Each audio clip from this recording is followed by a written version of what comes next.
magluluto ulit tayo ng pinakbet.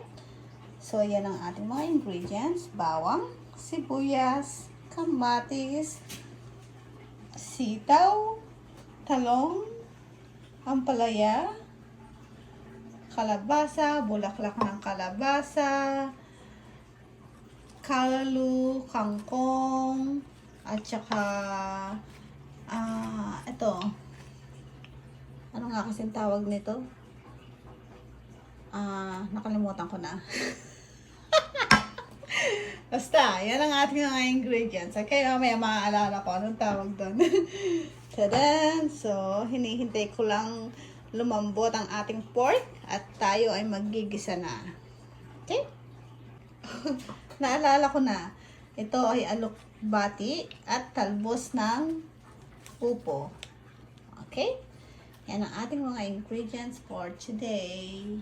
Tadan! Ayan, 'di ba? Mabisyo ang sisi nyo dahil dito tayo sa balcony magluluto. Ayan ulit ang ating mga ingredients. At pinapainit lang natin ang ating kawali, electric pot. So for today, dito tayo sa labas magluluto. Yehey! From my balcony. So 'di ba? Pipitas ka na lang ng gulay. Sakto sa aking pinakbet. May nagtatago dito na malaking tirin. Diba? Pag kulang ang aking ampalaya, kuha lang tayo dyan. Yan. So, yan ang ating ingredients. Bawang, sibuyas, kamatis. Ay, hindi ko maalala.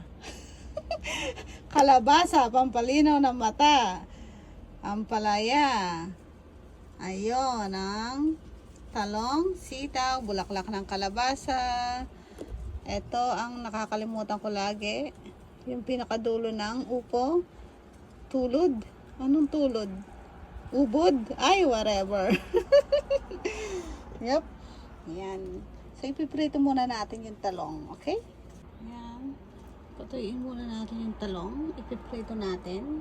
Mas masarap kasi yung pritong talong sa pinakbet. Pag hindi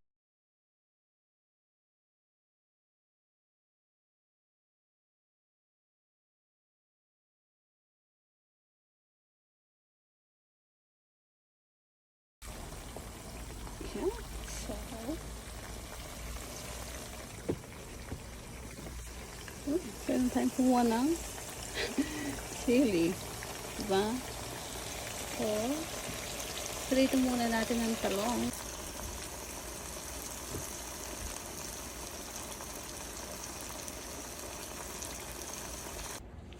Okay, let's cook our pinakbet. So, mag-gisa na tayo ng bawang. Bawang.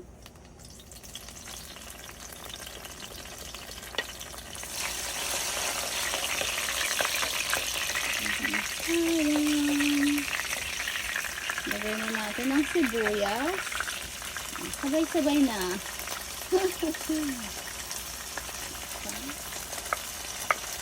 Sibuyas.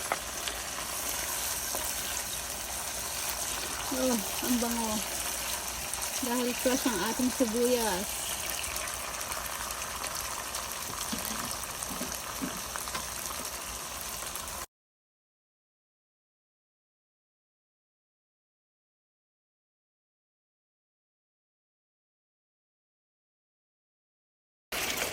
Basta ang bawang, sibuyas, kamatis. Palambutin lang natin ang ating kamatis hanggang sa maging malambot na lahat. And then, our pork. Hintik na nasunog ang ating talong sa kaka-reels. Ay, dumadami ang ating mga bubuyog na kaibigan. Inaatak ako ng mga bubuyog. Naaamoy nila ang bango-bango. See? Kanina dalawa lang sila. Ngayon, 1, 2, 3, 4. 4 na. Ilalagay ko sila sa pinakbet ko. Diba?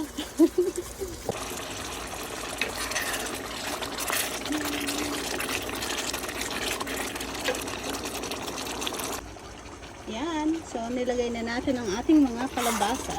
Pampalinaw ng mata. Halu-haluin lang.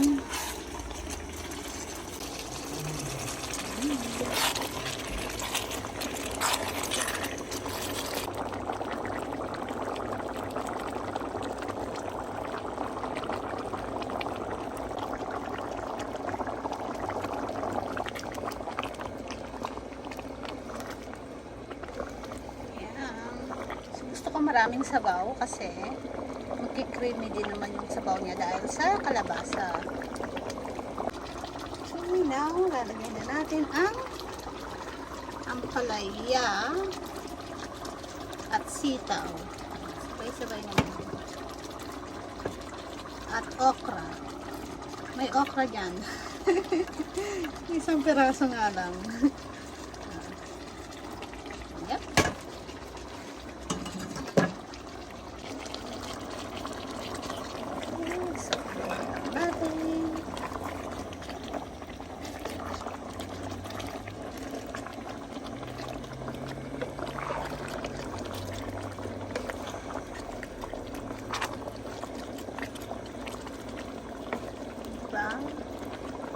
Ang creamy ng sabaw.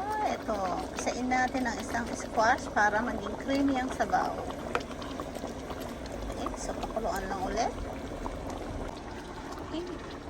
Ilagay na din natin ang ating mga gulay. Sabay-sabay na. Hindi kasya.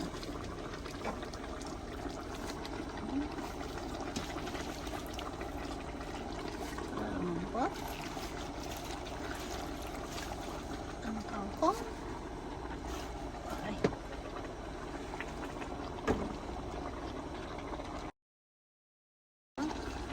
Okay, so halu-haluin lang.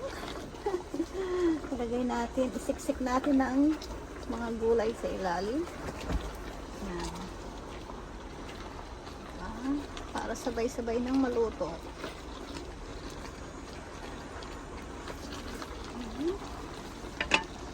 Ito pa. Hindi na kasya. Ang ating bulaklak ng kalabasa at kangkong. Yan, lagay na natin lahat. Sabay-sabay na. Yan, diba? Ang ating special na pinakbet. Hindi pala lagay ang ating pinaritong talong. Yan. Now, haluin ulit. Bago pa tayo... Ay, nahulog ang isang bulaklak ng kalabasa. Hindi na kasya. Lahat tatakpang ko. Ang kanyang pantakip ko. Lakasan ko na lang.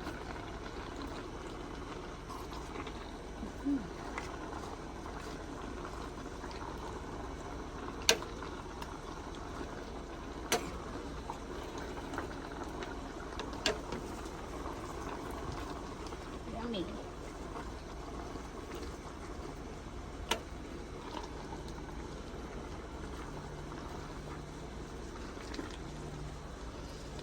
Sarap kasi pag half cook lang. Ayoko ng overcook na bulaklak.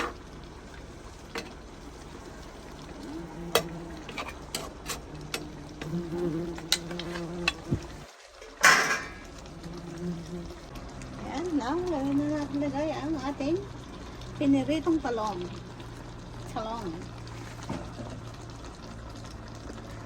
Ating piniritong talong. Ayan. Luto ng ating pinakbet. Nabet. Ayan, kuluan lang natin. Kulo.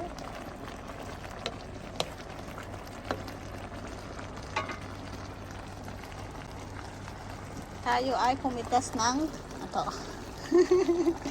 Diba? Lagyan natin ng sili ang ating pinakbet. Ayan, hirap ng pitasin ito. Wala nang hugas-hugas yan, diba? Fresh from the garden. Lagyan natin ng sili. Ang ating, ito ng mga bis na to, inaatak ako. Grabe sila. Oh, ang dami kanina. 4 lang. Ngayon, nasa 10 na. Yan.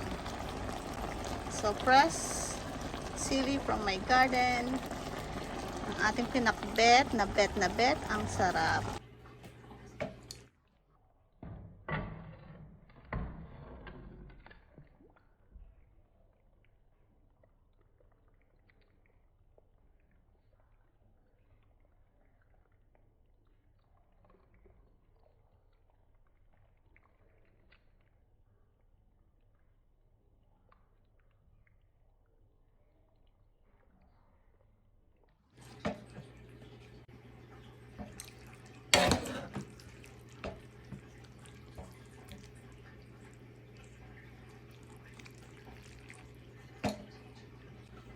Okay, luto na ang ating pinakbet. Yummy! Lagyan na natin siya sa lalagyan para hindi ma-overcook.